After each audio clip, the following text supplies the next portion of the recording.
Hello বন্ধুরা, সবাইকে জানাই সরস্বতী পুজোর প্রীতি, শুভেচ্ছা ও আন্তরিক ভালোবাসা। সরস্বতী পুজো বলতে যেটা প্রথম মাথায় আসে সেটা হলো স্কুল আর স্কুল লাইফ।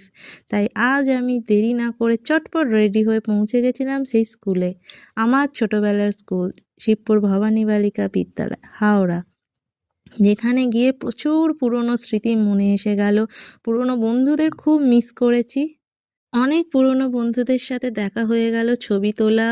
তার থেকে সবথেকে বড় পাওনা হলো পুরনো দিদিমণিদের সাথে দেখা হলো। সব দিদিমণিরা এখন না থাকলেও অনেক দিদিমণি ছিলেন যাদের সাথে ছবি তোলা, আর তাদের স্মৃতিতে যে আমরা আজও আছি সেটাই আমাদের কাছে বড় পাওনা। তারপরে মাঠে ঘুরলাম, আর ছোট ছোট বোনেদের বিভিন্ন রকমের প্রজেক্ট দেখে খুবই ভালো লাগলো।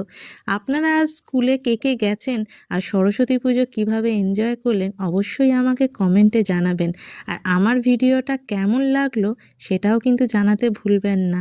টাটা, সবাই ভালো থাকবেন, সুস্থ থাকবেন।